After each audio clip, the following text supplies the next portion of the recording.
Hi, everyone. Happy Monday, and welcome to the Northern Kentucky Spotlight podcast presented by CVG. I'm your host, Sarah Brookbank. Today on the podcast, we are joined by our friends at TiER1 Solutions who highlight the upcoming Scurry for Mental Health happening on Friday, May 17th, and how you can get involved. On NKY at Work, Nancy Spivey talks with Charlie Vance of Current HR about new laws and regulations that could impact local HR policies. Thank you to our podcast sponsors, CVG, our title sponsor, C-Crew Consulting, our digital sponsor, and our episode sponsor, Schneller-Knockelman. Our next installment of our Investing in Equity series is happening on Friday, April 19th. Join us for Neurodiversity in Action, Building a More Inclusive Workplace. Hiring neurodiverse employees creates a more diverse and inclusive work environment and can lead to even higher employee retention and, in some cases, higher shareholder returns and profit margins. It just makes good business sense. Learn more about this event and register at nkychamber.com/events. Now, let's go hear our Northern Kentucky Business News Roundup, meet our members of the week, and hear from our sponsors. And Nancy and I will be back with this week's guests. The NKY Business Roundup is sponsored by Payroll Partners. Business owners, CFOs, and HR pros just don't have time for hold times and hotlines. They need payroll partners. This is the NKY Weekly News Roundup. For NKY, I'm Noah Jones. The City of Crestview Hills has started a small business incentive program. This program consists of two parts, a loan fund and a rent subsidy program. Businesses can apply for both low-interest loans and rent subsidy, but cannot receive them both more than once. There is a 2-year obligation to operate within Crestview Hills that is required of applicants, as well as a collateral requirement. An incentive review committee composed of the mayor and 2 other council members will review all applications. A public hearing regarding a proposed 110-unit condo complex called The Haven at Liberty Grove in Independence will take place on April 4 at the Kenton County Planning Commission meeting. The developer, Madison Pike Partners, LLC, plans to build the complex on the east side of Madison Pike near the Heartland neighborhood. Despite opposition from some residents, the Planning Commission denied an initial zoning request in February, leading developers to revise the density to 110 units for approval. The revised zoning application will now be considered by the Planning Commission amidst negotiations with elected officials and continued public discourse. FEAM Aero unveiled its second aircraft maintenance hangar at the Cincinnati Northern Kentucky International Airport, costing $45 million and capable of accommodating 3 wide-body jets at one time. This expansion was driven by the growth of CVG's cargo operations, which include hubs for Amazon Air and DHL Express. Kentucky Governor Andy Beshear attended the unveiling and highlighted the job creation potential of the new facility. FEAM Aero CEO emphasized the collaborative partnership with CVG and Northern Kentucky in bringing the project to fruition, which includes plans for a new aviation mechanics school. The Cincinnati Northern Kentucky International Airport is undergoing a comprehensive modernization effort known as Elevate CVG. Led by Chief Legal Officer Joe Huber, the campaign aims to enhance operational efficiency and improve passenger experience. Key focuses include renovating concourses A and B, updating the welcome point with regional artwork, refurbishing the automated people movers, expanding ticketing counters, and modernizing the baggage movement system. These initiatives, funded through various channels, are designed to streamline operations and create a more enjoyable journey for travelers while maintaining minimal disruptions to airport services. In a significant move, Kenton County has officially backed the Northern Kentucky Works Initiative, joining forces with neighboring counties in the Northern Kentucky Area Development District. This initiative aims to overhaul workforce developments across the region, replacing the existing Grow NKY program. The decision allows the comprehensive analysis by the Northern Kentucky University Center for Economic Analysis and Development. Despite some disagreement from Boone County, Judge/Executive Chris Knockelman stressed the importance of the regional support for this critical initiative, emphasizing its potential to address workforce challenges and drive economic growth. Well, that's going to be it for the NKY Weekly News Roundup for this week. I'll come back next week, and I will tell you all about the latest business news in Northern Kentucky. For NKY, I'm Noah Jones. Thanks for watching. Why would you travel to England? for football? To go or not to go? That is an easy question. To visit the land of Shakespeare. To take in all the sights. Authentic fish and chips. To experience arts and culture. 2 words, British Open. To visit my family. Same reason I go anywhere. For a pint of beer. To start my trip through Europe.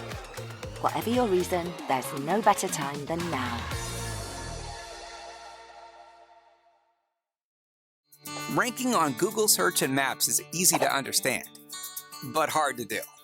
It requires constant effort and attention, uploading new photos, responding to Google reviews, writing weekly posts, and checking suggested updates.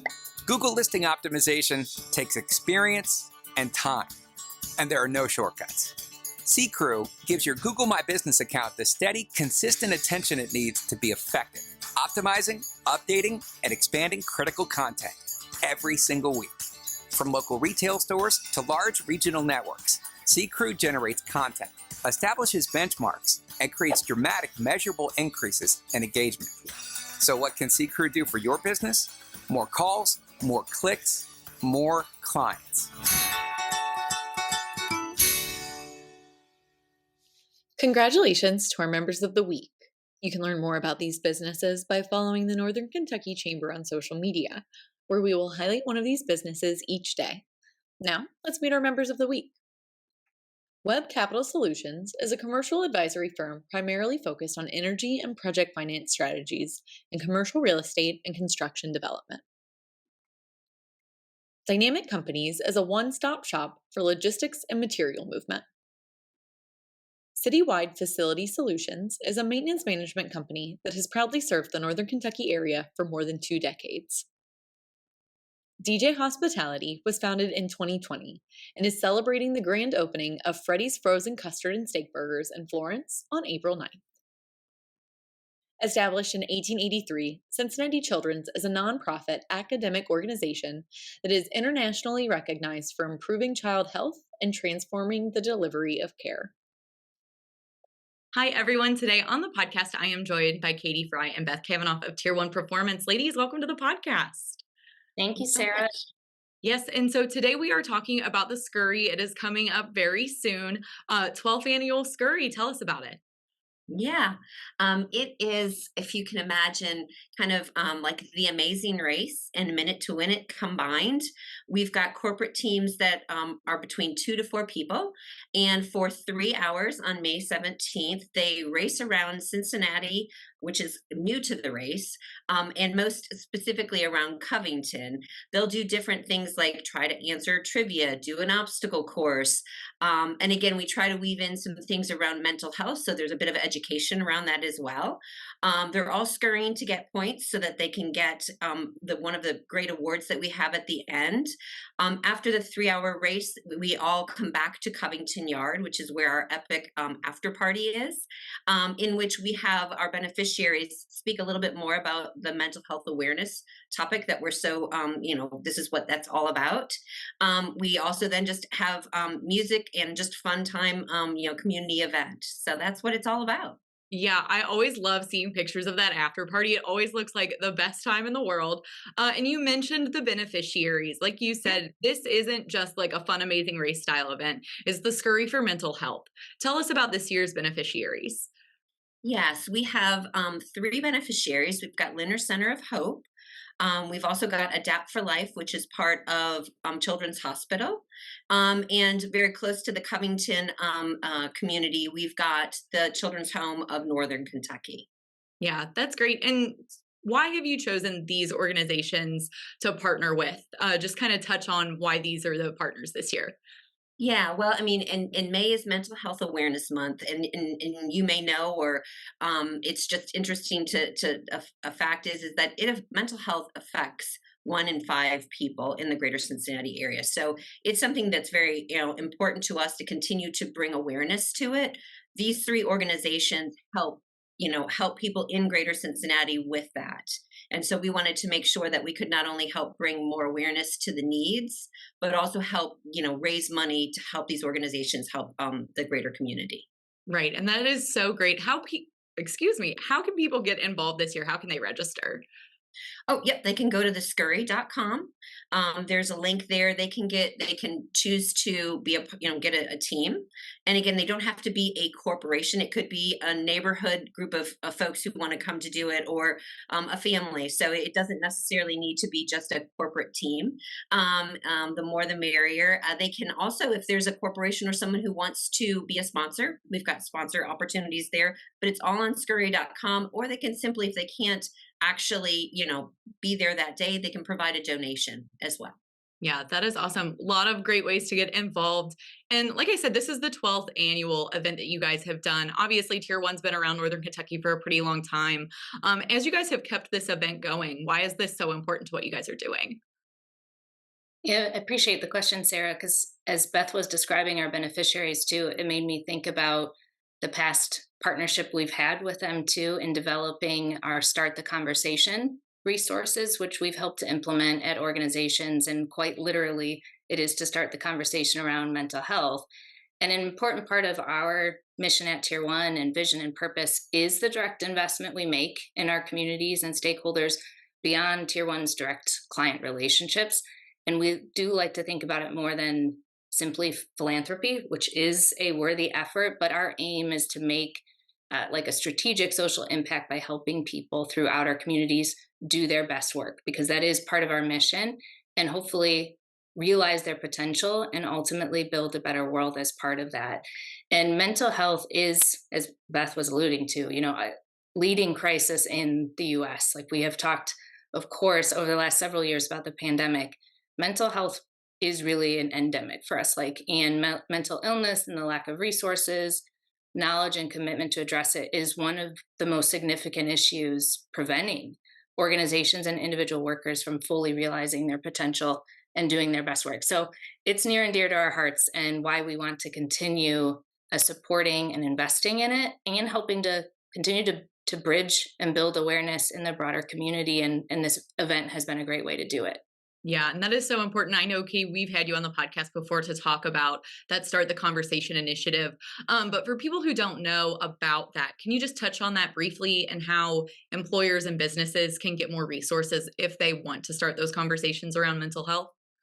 Yes, if you go to TiER1 Performance's main website and put in the search Start the Conversation, those free resources will pop up. It is a programmatic approach over a series of weeks that you can deploy in the organization that helps individuals go through certain activities. There's even what I would describe sort of assessments, so you can consider some of the factors around mental health for you as an individual. And then there's opportunities to create cohorts or groups within the organization too, to again start that dialogue within the organization and help to remove the stigma around it.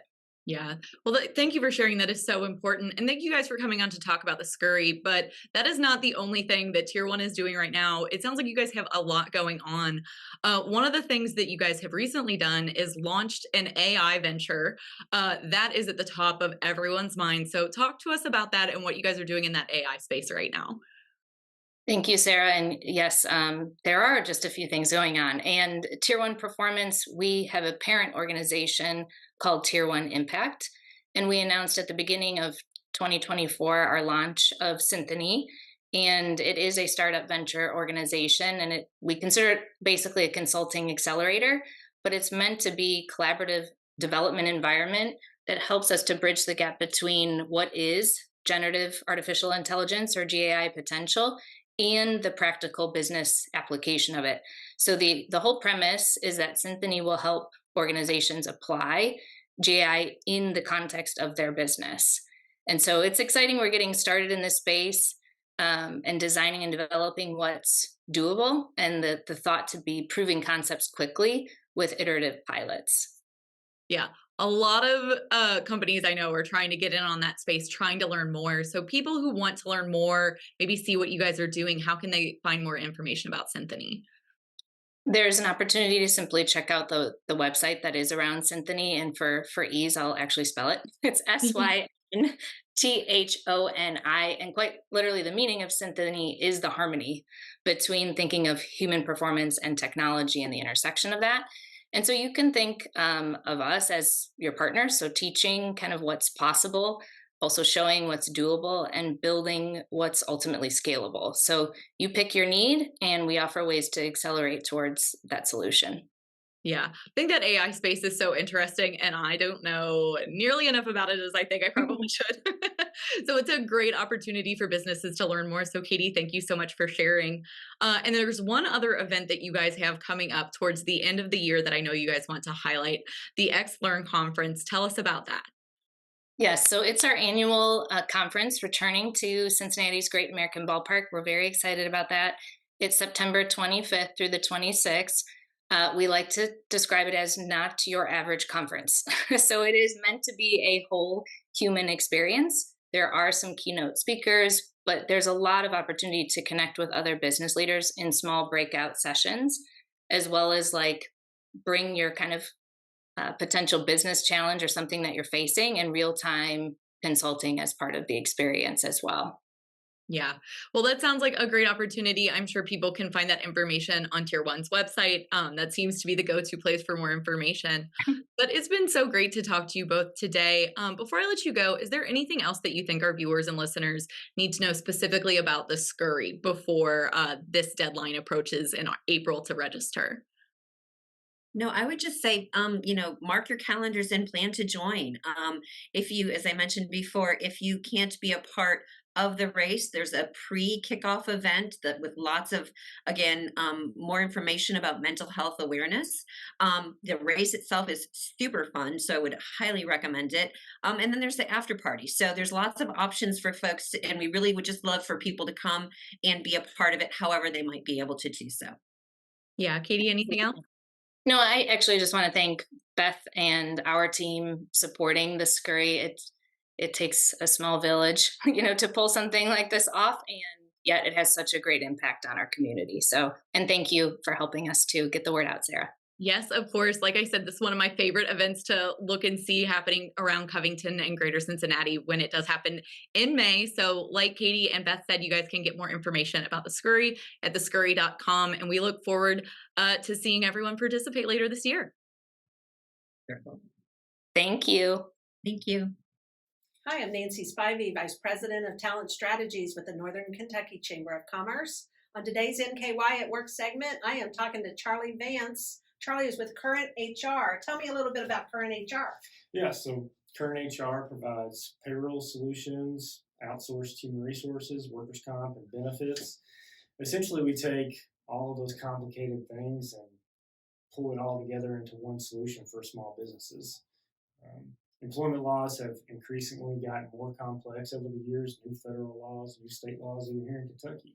And we try to distill that down and make it easier for our small business clients to comply with those things. Well, I know you've been really active in our advocacy work here at the Chamber. Yeah. You've been working with Tammy Wilson and team, and you've been an instrumental part of some of our committee work that we do. Tell me a little bit about what's happening in Kentucky right now. I know we're right in the heat of a session. Yeah. So give me an idea of a couple of promising or potentially newsworthy bills that HR communities should be aware of. Sure. Well, I mean, one thing to note is there has been a lot of interest this session in employment bills.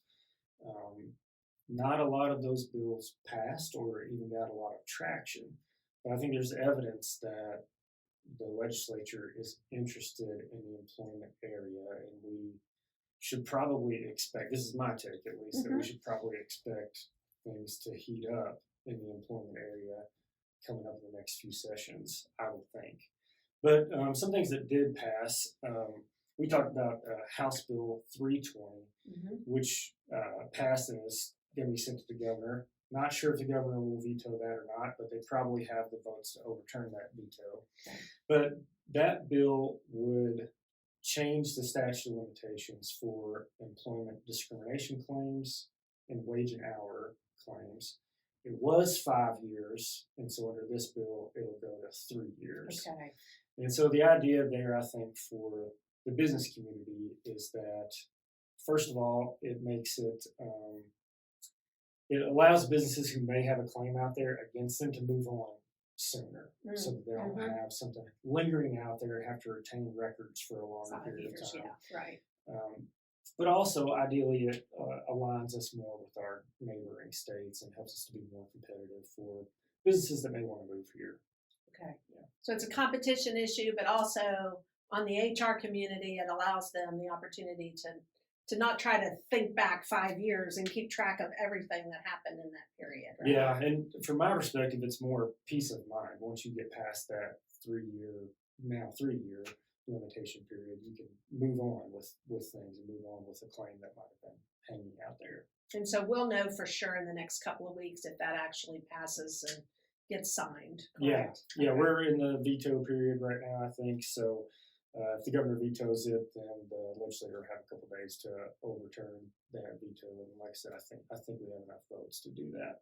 Okay. And then there's another one that I think you were going to talk to us about as well. Yeah, House Bill 179.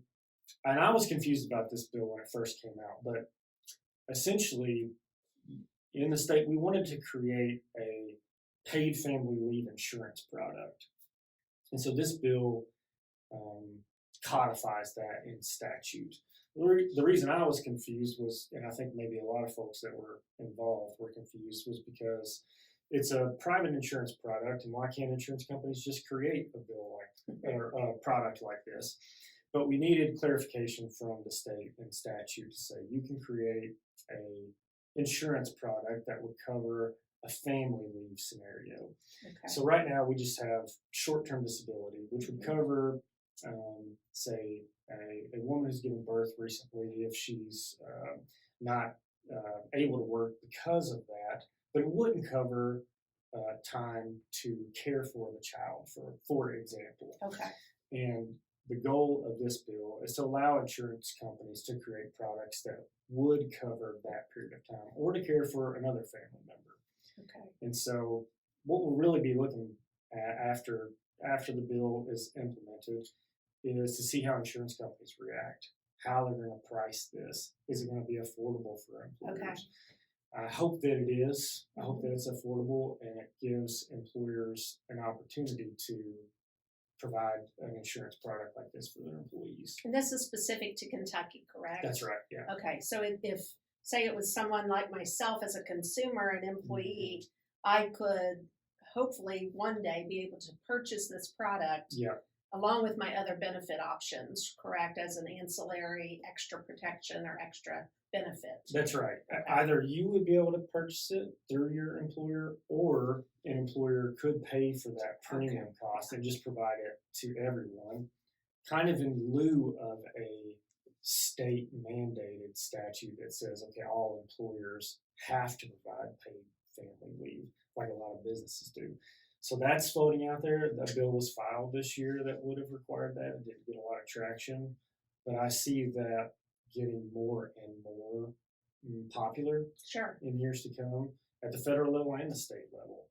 And this is kind of an in-between step. Let's privatize it first, let employers choose whether they want to, and then we'll see if it gains enough traction to where employers are required to provide that. So in this instance, if it were to pass, it's up to the product vendors then to develop a product that consumers could purchase or employers could purchase.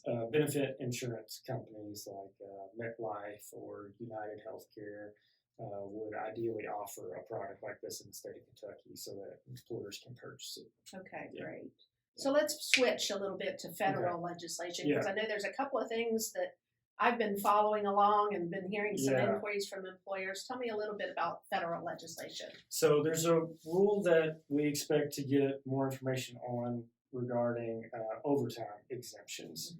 So today, in order to set somebody's salary, say, and not pay them overtime, they have to make a certain salary to be exempt from overtime rules. And today that threshold is about $35,000 and change. So the proposal would be to increase that amount to around $55,000. But we haven't gotten a final rule on this. The final rule hasn't been published, but we expect that to happen soon, in the next month or so. And then there'll be an implementation period. So I think HR managers, company leaders should be watching for that rule when it comes out and be prepared when the implementation deadline approaches. Seems to be a pretty big gap between 35,000 and 55,000, but understanding what's happening in our economy right now, and it's basically kind of a cost of living almost increase, correct? Well, yeah, you might have some employees who are currently exempt and following the exempt rules who you don't have to pay overtime to, so they're just salary. And you'll either have to increase their salary to cover the exemption requirement or pay them overtime. Okay. And sometimes that could be a burden on employers, but sometimes that employee might not be working a lot of overtime, so it might not matter. But the important thing is that you're watching that rule and understand what you need to do to comply with it. And one other federal issue that I know has been brought to my attention a few times by employers is around non-competes. Yeah. You want to talk about that? Sure. So we're expecting that the Federal Trade Commission will issue a proposed final rule. This has been out there for about a year or so, and we've been watching it, and we're expecting sometime this month that a final rule will be proposed, which will essentially, potentially, do away with non-competes for most employees, is my take on what is likely to happen. So it's also likely to be retroactive. In other words, if you have an employee and the FTC's rule says you can't have a non-compete with them, this would do away with that. I think in the proposed rule, it would have required a notice to be sent out to employees that have non-competes in place. So if an employer has a lot of non-competes or non-competes with, I would say, low salary or non-executive employees, this may affect them.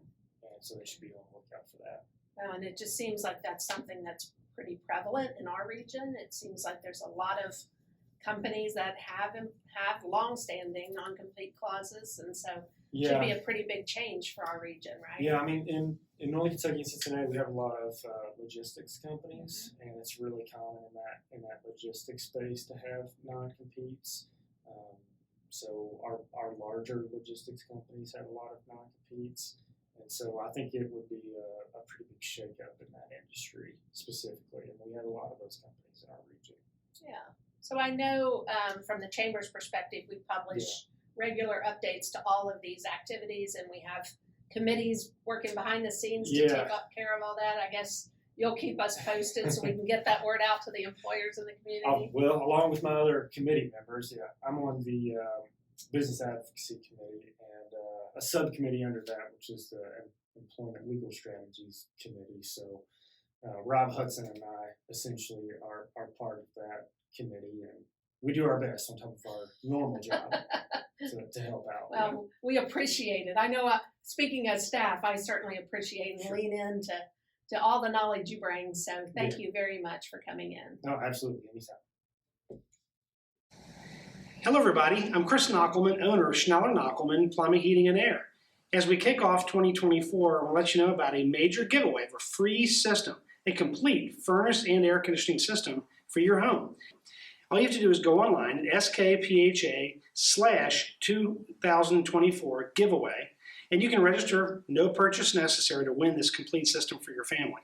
If you're not interested because your system is too young, please share this with your friends and neighbors so that they have an opportunity to win also. And if you're not in the market for a new furnace and air conditioning system, make sure you call us and schedule your furnace tune-up here for the winter.